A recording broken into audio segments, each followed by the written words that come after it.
ಯಾರೋ ಒಬ್ರು ಇನ್ನೊಂದು ವ್ಯಕ್ತಿಗೆ ಸೆಕೆಂಡ್ ಆಗಿ ಹೋಗಿದ್ದಾರೆ ಅಂತಂದ್ರೆ ಅದರ ಅರ್ಥ ಅವರು ಕೆಟ್ಟವರು ಅಂತಲ್ಲ. ಆ್ಯಂಡ್ ಅವರು ಕೆಟ್ಟವರಾಗಿದ್ರೆ 10 ವರ್ಷ ಇರ್ತಿರಲಿಲ್ಲ. ಆ್ಯಂಡ್ ಅವ್ರ ನಡುವೆ ಬಾಂಡಿಂಗ್ ಇಲ್ಲ ಅಂದರೆ 10 ವರ್ಷ ಇರ್ತಿರಲಿಲ್ಲ.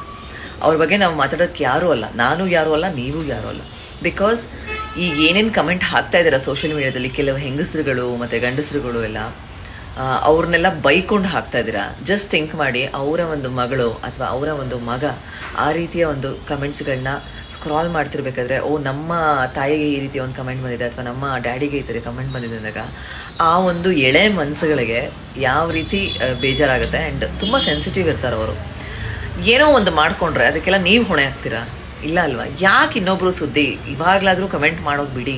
ಯಾಕೆ ಈ ವಿಷಯದ ಬಗ್ಗೆನೂ ಅವಳಿಗೆ ಬೈಕೊಂಡು ಕಮೆಂಟ್ ಮಾಡ್ತೀರಾ? ನಿಮ್ಗೆ ಹೇಗೆ ಗೊತ್ತು ಅವಳು ಹೇಗೆ ಏನು ಅಂತ, ಆ್ಯಂಡ್ ಅವ್ರು ಹೇಗೆ ಏನು ಅಂತ? ನಿಮ್ಗೆ ಯಾರಿಗೂ ಗೊತ್ತಿಲ್ಲ. ಅವ್ರ ಜೊತೆ ಇದ್ದು ನೋಡಿದ್ದೀರಾ ಒಂದು ವಾರ? ಇಲ್ಲ ತಾನೆ? ಹೇಗೆ ಗೊತ್ತಿದೆ ನಿಮಗೆ? ಆ್ಯಂಡ್ ನಿಮ್ಮ ಅಕೌಂಟ್ಗಳನ್ನ ಪ್ರೈವೇಟ್ ಇಟ್ಕೊಂಡಿರ್ತೀರಾ, 0 ಪೋಸ್ಟ್ಗಳನ್ನ ಮಾಡ್ಕೊಂಡಿರ್ತೀರಾ. ನಿಮ್ಮನ್ನ ಒಂದು ಕಮೆಂಟಲ್ಲೂ ಕೂಡ ಮೆನ್ಷನ್ ಮಾಡೋಕ್ಕಾಗಲ್ಲ. ನೀವು ಬಂದು ಇನ್ನೊಬ್ರು ಪರ್ಸ್ನಲ್ ಲೈಫ್ ಬಗ್ಗೆ ಪಬ್ಲಿಕ್ಕಲ್ಲಿ ಮಾತಾಡ್ತೀರಾ. ಎಷ್ಟು ಚಂದ ಅದು. ನಿಮಗೆ ಮೆಚುರಿಟಿ ಅಂತ ಅನ್ಸುತ್ತಾ? ನೀವು ಮೆಚ್ಯೂರ್ಡ್ ಆಡಿಯನ್ಸ್ ಆದರೆ ಪಬ್ಲಿಕಲ್ಲಿ ಮಾತಾಡಬೇಡಿ ಬೇರೆಯವರ ಪರ್ಸ್ನಲ್ ಬಗ್ಗೆ. Who are you to judge her? News ಚಾನಲ್ಗಳು ಬಿಡ್ರಿ, ತೋರಿಸ್ತಾರೆ, ಅವ್ರಿಗೆ ರೆವೆನ್ಯೂ ಆಗಿ ಕನ್ವರ್ಟ್ ಆಗುತ್ತೆ. ನಿಮ್ಗೇನು ಸಿಗುತ್ತೆ ಕಮೆಂಟಲ್ಲಿ ಮಾತಾಡೋದ್ರಿಂದ? ಅವಳು ಹಿಂಗೆ ಮನೆಗೆ ಬಂದು ಹಾಳು ಮಾಡಿದ್ಲು, ಅವಳು ಈ ಥರ. ನೀವು ಹೆಂಗೆ ಡಿಸೈಡ್ ಮಾಡ್ತೀರಾ?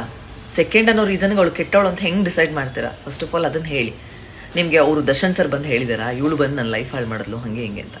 ಬೇರೆಯವ್ರಿಗೆ ಏನೋ ಒಂದು ಪರ್ಸ್ನಲ್ ಮ್ಯಾಟರ್ನ ಅಷ್ಟು ಚೆನ್ನಾಗಿ ಕಮೆಂಟ್ ಸೆಕ್ಷನಲ್ಲಿ ಡಿಬೇಟ್ ಮಾಡ್ತೀರಾ ಅಂದರೆ ಏನು ನಿಮ್ದು ಕಮೆಂಟ್ ಮಾಡೋದೇ ಕೆಲಸನ ಅಥವಾ ಕಮೆಂಟ್ ಮಾಡೋದೇ ಕಾಯಕನ? ಇನ್ನೊಬ್ರು ಪರ್ಸ್ನಲ್ ಬಗ್ಗೆ ಮಾತಾಡೋದೇ ಕಾಯಕನ? ಏನಾಗಬೇಕಾಗಿದೆ ನಿಮ್ಮ ಪರ್ಸ್ನಲ್? ಅವ್ರ ಪರ್ಸ್ನಲ್ ಬಗ್ಗೆ ನೀವು ತಿಳ್ಕೊಂಡು, ನಿಮ್ಮ ಪರ್ಸ್ನಲ್ಲೇ ಎಷ್ಟೊಂದು ಇರುತ್ತೆ ರೀ. ನಿಮ್ಮ ಪರ್ಸ್ನಲ್ ವಿಷಯಗಳನ್ನ ತಿಳ್ಕೊಂಡವ್ರು ಯಾರೋ ಒಬ್ಬರು ನಿಮ್ಮ ಫ್ರೆಂಡು ಪಬ್ಲಿಕಲ್ಲಿ ಅದನ್ನು ಕಮೆಂಟಲ್ಲಿ ಹಾಕ್ಬಿಟ್ರೆ ಹೆಂಗಿರುತ್ತೆ? ಸೊ ನಿಮ್ಮ ಪರ್ಸ್ನಲ್ ವಿಷಯ ಏನೂ ಇರಲ್ವಾ? ನಿಮ್ದು ಯಾವುದು ಹಳೆ ಲವ್ ಇರಲ್ವಾ? ಆ್ಯಂಡ್ ನಿಮ್ಮ ಒಂದು ಫ್ಯಾಮಿಲಿಯಲ್ಲಿ ಯಾರಿಗೂ ಸೆಕೆಂಡ್ ಇರಲ್ವಾ? ಏನೂ ಇರಲ್ವಾ? ನಿಮ್ಮ ಪರ್ಸ್ನಲ್ ವಿಷಯಗಳನ್ನ ತಿಳ್ಕೊಂಡವರು ಆ ಒಂದು ಪರ್ಸ್ನಲ್ ವಿಷಯನ ಕಮೆಂಟ್ ಸೆಕ್ಷನಲ್ಲಿ ಬಂದು ಹಾಕಿದಾಗ ನಿಮ್ಗೆ ಹೇಗೆ ಅನಿಸುತ್ತೆ? ಜಸ್ಟ್ ಅದನ್ನು ಥಿಂಕ್ ಮಾಡಿ. ಇಲ್ಲಿ ನಾನು ಯಾರಿಗೂ ಸಪೋರ್ಟ್ ಮಾಡ್ತಿಲ್ಲ. ನಾನು ಯೂನಿವರ್ಸಲ್ ಆಗಿ ಜನರಲ್ ಆಗಿ ಹೇಳ್ತಿರೋದು, ಯಾರೋ ಒಬ್ಬರು ಪರ್ಸ್ನಲ್ ಬಗ್ಗೆನೂ ನೀವು ಕಮೆಂಟ್ ಸೆಕ್ಷನಲ್ಲಿ ಮಾತಾಡಿಕೊಂಡು ಅವ್ರನ್ನ ಜಡ್ಜ್ ಮಾಡೋದಕ್ಕೆ ಹೋಗ್ಬೇಡಿ. It's very wrong. ಒಂದು ಸಿಟಿಸನ್ ಆಗಿ ನೀವು ಕರೆಕ್ಟಾಗಿ ಇರಬೇಕು ಅಂತಂದರೆ ನಮ್ಗೆ ಏನಕ್ಕೆ ಹೇಳಿ? ನಿಮ್ಮ ಜೀವನ ನೀವು ನೋಡ್ಕೊಳ್ಳಿ. ಅವ್ರ ಪಾಡಿಗೆ ಅವ್ರದ್ದು ಏನೋ ಮಾಡಿದಾರಾ, ಅದಕ್ಕೆ ತಪ್ಪಾಗುತ್ತೆ, ಶಿಕ್ಷೆ ಆಗುತ್ತೆ, ಆಚೆ ಬರ್ತಾರೆ, ಜೀವನ ಮಾಡ್ಕೊಂಡು ಹೋಗ್ತಾರೆ. ಅವ್ರ ಮಕ್ಕಳುಗಳ ಬಗ್ಗೆ ಚಿಂತೆ ಮಾಡಿ. ಅವ್ರು ಎಷ್ಟು ಸೆನ್ಸಿಟಿವ್ ಮೈಂಡ್ಸೆಟ್ ಇರುತ್ತೆ. ಆ್ಯಂಡ್ ಹೇಗಾಗುತ್ತೆ ಈ ರೀತಿ ಒಂದು ಇಷ್ಟು ಕೆಟ್ಟದಾಗಿ ಮಾತಾಡ್ತಾರೆ ಈ ಜನಗಳು. ಇಂಥ ಜನಗಳ ನಡುವೆ ಬದುಕ್ತಿದ್ವಿ ಅಂತ ಅಸಹ್ಯ ಆಗುತ್ತೆ. ತುಂಬ ದಿನದಿಂದ ನಾನು ಮಾತಾಡ್ಬೇಕು ಅನ್ಕೊಂಡಿದ್ದೆ, ಬಟ್ ಈ ಒಂದು ಅಕೌಂಟ್ ವಿಷಯನ ಹೇಳೋದಕ್ಕೆ ನಾನು ಇವತ್ತು ಬಂದೆ. ನೋಡಿ, ನನ್ನ ಬ್ಲಾಕ್ ಲಿಸ್ಟಲ್ಲೂ ಆ ಒಂದು ಅಕೌಂಟ್ ಇದೆ. ಇಲ್ಲಿ ನಾನು ಏನೂ ಹೇಳೋಕ್ಕೆ ಅಥವಾ ಸಪೋರ್ಟ್ ಮಾಡೋಕ್ಕೆ ಬಂದಿಲ್ಲ. ಬಟ್ ನನ್ನ ಬ್ಲಾಕ್ ಲಿಸ್ಟಲ್ಲೂ ಅಕೌಂಟ್ ಇದೆ ಅಂತಂದರೆ ಅರ್ಥ ಅದು ನ್ಯೂಡಿಟಿ ಕಳಿಸಿರೋದಕ್ಕೆ ನಾನು ಬ್ಲಾಕ್ ಮಾಡಿರ್ತೀನಿ ಅಂತ ಅರ್ಥ.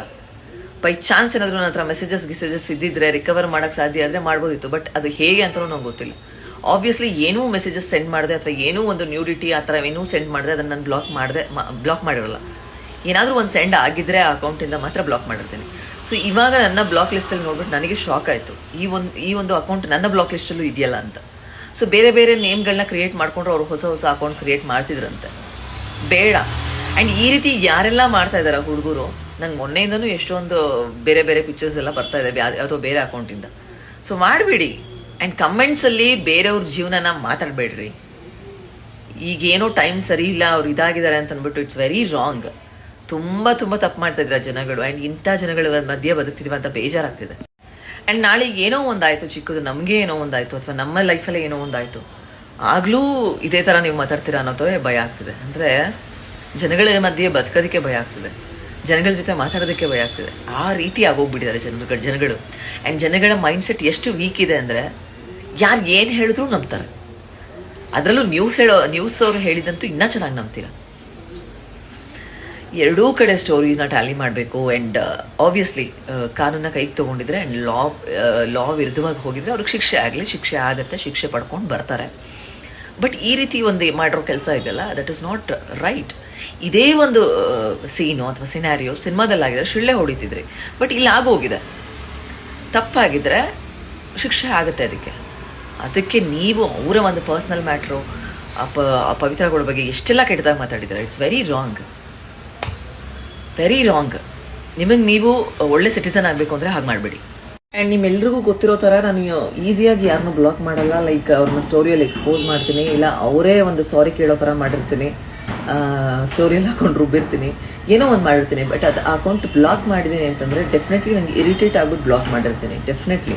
ಆ್ಯಂಡ್ ಈ ರೀತಿ ಒಂದು ನ್ಯೂಡಿಟಿ ಕಳಿಸಿದಾಗ ಬ್ಲಾಕ್ ಮಾಡಿರ್ತೀನಿ, ಅದನ್ನು ಅವ್ರು ಸ್ಟಾಪ್ ಮಾಡದೇ ಇದ್ದಾಗ ಕಂಟಿನ್ಯೂಸ್ ಆಗಿ ಕಳಿಸಿದಾಗ ಬ್ಲಾಕ್ ಮಾಡಿರ್ತೀನಿ. ಸೊ ಬಟ್ ನಂಗೆ ನೆನಪಾಗ್ತಿಲ್ಲ ಏನು ಬಂದಿತ್ತು ಆ ಅಕೌಂಟಿಂದ ಮೆಸೇಜಸ್ ಅಥವಾ ಯಾವತ್ತು ಬ್ಲಾಕ್ ಮಾಡಿದ್ದೀನಿ ಅನ್ನೋದು ನೆನಪಾಗ್ತಿಲ್ಲ. ಇನ್ನು ಸ್ಟೋರಿಯಲ್ಲಿ ನಾನು ಚೆಕ್ ಮಾಡಿದೆ, ಸ್ಟೋರಿ ಹೈಲೈಟ್ಸಲ್ಲಿ ಏನಾದರೂ ಹಾಕಿದ್ದೀನ ಈ ಅಕೌಂಟ್ ಬಗ್ಗೆ ಅಂತಂದ್ಬಿಟ್ಟು, ಎಲ್ಲೂ ಸಿಕ್ಕಿಲ್ಲ ನನಗೆ. ಸೊ ಹಾಕಿಲ್ಲ ಅಂತಂದರೆ ಡೆಫಿನೆಟ್ ಆಗಿ ನ್ಯೂಡಿಟಿನೇ ಇರುತ್ತೆ. ನ್ಯೂಡಿಟಿ ಹಾಕಕ್ಕೆ ಹೋಗಲ್ಲ ನಾನು ಸ್ಟೋರಿಲಿ, ಯಾಕಂದರೆ ವೈಲೇಷನ್ ಆಗಿಬಿಡುತ್ತೆ ನಮ್ಮ ಅಕೌಂಟಿಗೆ ಅಂತ. ನ್ಯೂಡಿಟಿ ಪಿಕ್ಚರ್ಸ್ ಏನಾದರೂ ಸೆಂಡ್ ಆಗಿದ್ರೆ ನಾನು ಅದನ್ನು ಹಾಕಲ್ಲ. ಸೊ ಡೆಫಿನೆಟ್ಲಿ ಏನೋ ಒಂದು ಇರಿಟೇಟ್ ಆಗಿ ನಾನು ಬ್ಲಾಕ್ ಮಾಡಿರ್ತೀನಿ. ನನಗೆ ಶಾಕ್ ಆಗ್ತಿದೆ ನೋಡಿಬಿಟ್ಟು. ಆದಷ್ಟು ಬೇಗ ಈ ವಿಷಯಗಳೆಲ್ಲ ಕ್ಲಿಯರ್ ಆಗಲಿ.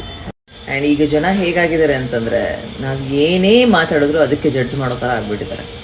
ಬಟ್ ಈ ವಿಷಯ ನಾನು ಶೇರ್ ಮಾಡಬೇಕಿತ್ತು, ಇಟ್ಸ್ ನೀಡೆಡ್ ಅಂತ ಅನಿಸ್ತು. ವೈ? ಬಿಕಾಸ್ ಡೆಫಿನೆಟಾಗಿ ನಾನು ಬ್ಲಾಕ್ ಲಿಸ್ಟ್ ಇದೆ ಅಂತಂದರೆ it's not A correct account ಅಂತ. ಸೊ ನಿಮ್ಮ ಬ್ಲಾಕ್ ಲಿಸ್ಟ್ಗಳನ್ನ ಚೆಕ್ ಮಾಡ್ಕೊಳ್ಳಿ, ನಿಮ್ಮ ಬ್ಲಾಕ್ ಲಿಸ್ಟಲ್ಲೂ ಈ ಅಕೌಂಟ್ ಇದೆಯಾ ಅಂತ. And I wish cyber crime ಅವರು ಇಂಟ್ರೆಸ್ಟ್ ತೊಗೊಂಡು ಈ ಒಂದು ಅವರ ಒಂದು ಜಿಮೇಲ್ ಐ ಡಿಯಿಂದ ಎಷ್ಟು ಅಕೌಂಟ್ ಕ್ರಿಯೇಟ್ ಆಗಿತ್ತು ಆ್ಯಂಡ್ ಯಾವ ಅಕೌಂಟಿಂದ ಯಾರ್ಯಾರಿಗೆಲ್ಲ ಮೆಸೇಜ್ ಹೋಗಿದೆ, I think they can take it out. ನಾನು ಇಲ್ಲಿ ಯಾರನ್ನೂ ಸಪೋರ್ಟ್ ಮಾಡ್ತಿಲ್ಲ, ಆದರೆ ಇಲ್ಲಿ ನನಗೆ ಬರೀ ಒನ್ ಸೈಡ್ ಸ್ಟೋರಿ ಮಾತ್ರ ಅರ್ಥ ಆಗ್ತಾ ಇದೆ. ಆ್ಯಂಡ್ ನನ್ನ ಬ್ಲಾಕ್ ಲಿಸ್ಟಲ್ಲೂ ಕೂಡ ಆ ಒಂದು ಅಕೌಂಟ್ ಇದೆ. ಸೊ ಇವಾಗ ನನಗೆ ಶಾಕ್ ಆಗ್ತಿದೆ, ಇನ್ನು ಯಾರ್ಯಾರು ಬ್ಲಾಕ್ ಲಿಸ್ಟಲ್ಲಿ ಅಕೌಂಟ್ ಇದೆ ಅಂತ. It's very simple. ಇಲ್ಲ ಅವ್ರ ಫೋನ್ ಇದ್ದರೆ ಅವರು ಎಷ್ಟು ಅಕೌಂಟ್ಗಳನ್ನ ಕ್ರಿಯೇಟ್ ಮಾಡಿ ಯಾರ್ಯಾರಿಗೆ ಏನೇನು ಸೆಂಡ್ ಮಾಡಿದರೆ ಅದನ್ನು ಚೆಕ್ ಮಾಡ್ಬೋದು. ಬೈ ಚಾನ್ಸ್ ಫೋನ್ ಏನಾದರೂ ನಾಶ ಆಗಿದ್ದರೆ ಅವರ ಒಂದು ಗೂಗಲ್ ಎವಿಡೆನ್ಸಿಂದ ಎಷ್ಟು ಇನ್ಸ್ಟಾಗ್ರಾಮ್ ಅಕೌಂಟ್ಸ್ ಇದೆ, ಅವರ ಒಂದು ಜಿಮೇಲ್ ಐ ಡಿಯಿಂದ ಲಾಗಿನ್ ಆಗಿದೆ, ಆ್ಯಂಡ್ ಯಾರ್ಯಾರಿಗೆಲ್ಲ ಮೆಸೇಜ್ ಸೆಂಡ್ ಮಾಡಿದ್ದಾರೆ, ಆ್ಯಂಡ್ ಆ ಮೆಸೇಜಸ್ಗಳನ್ನ ಕೂಡ ರಿಕವರ್ ಮಾಡ್ಬೋದು. ಸೊ ಈ ಒಂದು ಕೆಲಸ ಯಾಕೆ ಆಗ್ತಿಲ್ಲ? ಆ ಮೆಸೇಜಸ್ಗಳು ಮತ್ತು ಅವರು ಎಷ್ಟು ಜನಕ್ಕೆ ಮೆಸೇಜ್ ಕಳಿಸಿದ್ರು, ಯಾವ ರೀತಿಯ ಮೆಸೇಜ್ ಕಳಿಸಿದ್ರು ಅನ್ನೋದು ಆಚೆ ಬಂದರೆ ಇಟ್ಸ್ ಈಸಿ ಟು ಡಿಸೈಡ್ ಅಲ್ವಾ? ಇದ್ಯಾಕೆ ಆಚೆ ಬರ್ತಿಲ್ಲ ಅನ್ನೋದೇ ನನ್ನ ಪ್ರಶ್ನೆ. ಇದು ಇನ್ನೊಂದು ಸೈಡ್ ಸ್ಟೋರಿನೂ ತುಂಬಾ ಡೀಪಾಗಿ ಡಿಗ್ಗಾಗಿ ಆಚೆ ಬರಬೇಕು ಅನ್ನೋದು ನನ್ನ ಇದು. Let's see.